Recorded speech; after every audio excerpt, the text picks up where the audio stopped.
y'all, welcome back. My name is Sarah and I love to talk about movies. And today we're going to talk about Abigail, the vampire ballerina.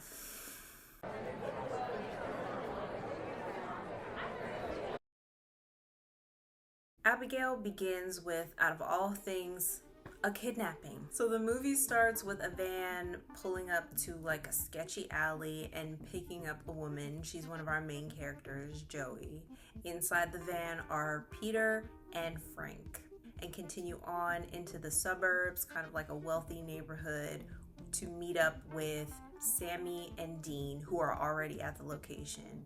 Sammy is a hacker. She's gotten through all of the security. Joey and Frank are able to kidnap Abigail, no problem. It's on the way out that they're discovered. All the alarms go off, so they rush out. They manage to make it into the van.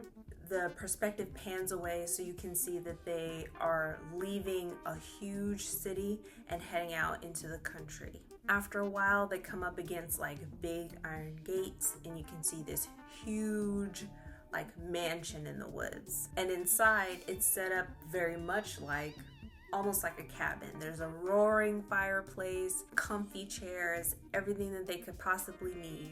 And their handler, Lambert, is already there. So he basically gives them the rundown, letting them know that there's a fully stocked kitchen, there's liquor, rooms are available. In the meantime, all they have to do is sit tight and wait to hear back from him. As the night goes on and they get to know a little bit more about each other, and Joey gets to learn a little bit more about Abigail after she wakes up. So her and Abigail talk for a bit, and Joey becomes uneasy after Abigail mentions something that kind of set her radar off. So she goes back into the main area to speak with Frank. So after a while, Frank decides that he's going to speak to Abigail and find out who her father is, which he does. And at that point, he decides that whatever money that he was going to get from this job isn't worth it and to leave. He goes back downstairs. Before he leaves, he decides to tell everybody else that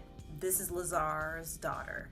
And Lazar is like the boogeyman of the crime underworld. Everybody, except for Sammy, has a story about this guy. So everybody knows this guy. They know what he's capable of. They know the level of violence that he operates on. And after talking for a while, though, everybody else decides to stay, and so does Frank. They decide that $7 million apiece might be worth it if they've already gotten away clean and she's not able to identify them at all. So while there was a snag with that, they all decide to just sit tight and wait it out. Dean starts wandering through the house, bothering Sammy, drawing on Peter's face while he's asleep, just being a whole nuisance. Heads down to the kitchen, gets spooked by a rat, and then is brutally murdered. Sammy, who he was just bothering, hears a noise and goes to investigate and finds his body. She raises the alarm, everybody else comes running in. Because of the way that Dean was murdered, Joey and Frank get the idea that one of Lazar's most violent and notorious hitmen has somehow infiltrated the house with the intention of retrieving Abigail and killing the rest of them. So they decide that the stakes are now too high. It is no longer worth it, and that they're all going to leave. That's when they find out that they're all locked in the house together. Some weird kind of impenetrable locks that they can't just pick or break. So people start making alliances, offering to watch each other's backs, and then Rickles unexpectedly gets taken out. So now Joey is completely convinced that Frank is somehow involved, goes to confront him. Frank manages to turn the tables, and they end up going back up to Abigail's room and confronting her. While in the middle of arguing with each other, Abigail's true self is revealed, that she's a freaking vampire. So they all manage to get away and are trying to pool their resources and what they know about vampires. Peter is freaking out. Sammy is like, are you serious right now? Like, how do we even know that any of the things that we think about vampires is gonna work? Because vampires aren't real. So they each decide to take something that they know about vampires to try and either kill or subdue Abigail. It does not work at all. So then they have to sort of regroup, and Joey realizes that the same drug that they used to kidnap Abigail could be used to temporarily subdue her so that they could put her, like imprison her somewhere and negotiate for their freedom. So they put their plan into action. Everybody gets smacked up. Sammy gets bitten, and they manage to imprison Abigail. When she wakes up, they try negotiating with her for her freedom, and she makes it very clear that that's never gonna happen. Joey, Sammy, and Peter leave the room, and while they're gone, Frank and Abigail have a conversation. Abigail tries to make a deal with Frank. It doesn't work. She ends up breaking out of this antique elevator that they managed to get her into. Frank almost dies, but Joey shows up at the last minute to save his life, and Abigail ends up getting severely injured. Peter, Joey, Frank, and Sammy run into a room where sunlight can get into the room and hide out there until they can figure out another plan. Sammy figures out that she could sort of short circuit the system, so her and Peter leave to go find the fuse box or whatever. Something like that, the master switch or whatever. While they're looking, Abigail possesses Sammy through the bite, and Sammy becomes her familiar and transforms into a vampire herself. She attacks and kills Peter and then calls for help. Frank and Joey show up. Sammy attacks them. Joey pulls an okey doke. Sammy doesn't make it. And at that moment, with Abigail somewhere in the house, Sammy dead, Peter dead, it's just her and Frank left, a secret door opens, leading into a control room, and Lambert is there, and he's a freaking vampire too. And he decides that he's had enough.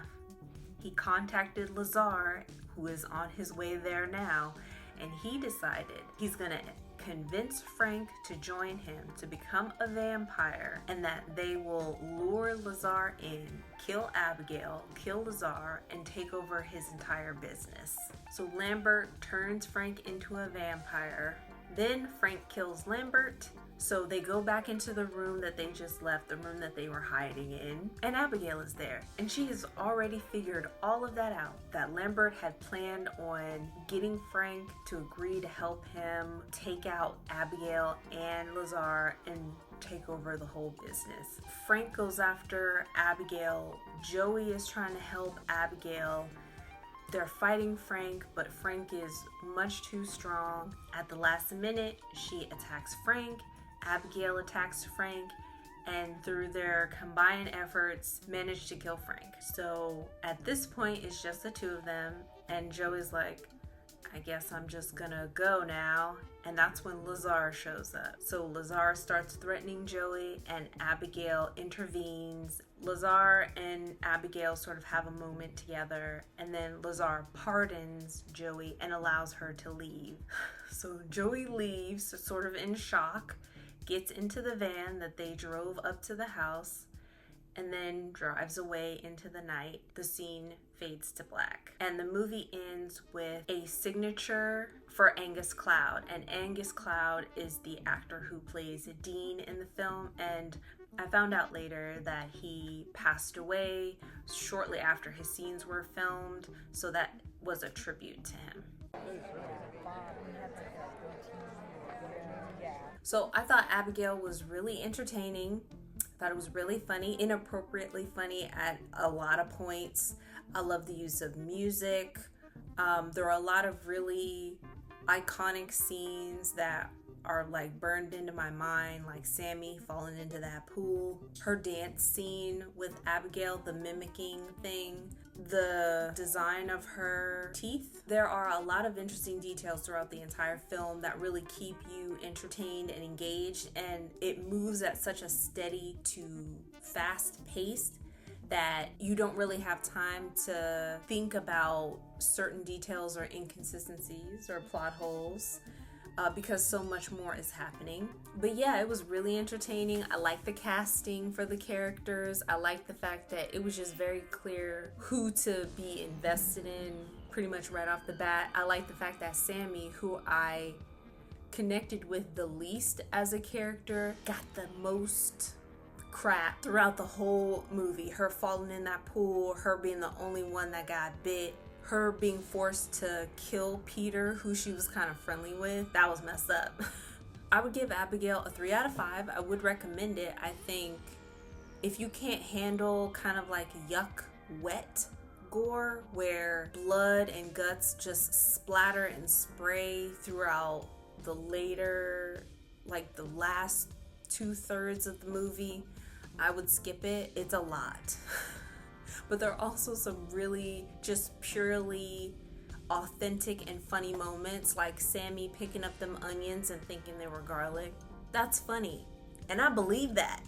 I do believe that a 20-something who doesn't cook and comes from a wealthy background would not know the difference between garlic and onions. It's funny. So there are moments like that throughout the whole movie. Dean being a weirdo, hiding in Sammy's room, putting that mask on, and then flicking that lighter. Weird. And then flirting with her, also weird. But did I believe it of his character? Yes, I did. So there were a lot of really authentic moments with the characters. I did end up adding it to my digital collection. A lot of stuff reminded me of Ready or Not, the explosion, the falling into something nasty, yuck, a super like mansion. Even like this mansion in the woods was like fully decorated. You got to see multiple rooms in this place. Each had a very iconic look to them, like the pool being in the basement, that room with the random statues in it. Dean was riding a child's bike randomly. So many just weird but interesting details that make their experience in the house kind of one of a kind. Do I think it's worth a watch? Sure. But you guys let me know what you think. Thank you so much for spending your time here. I really appreciate it, and I'll see you all next time.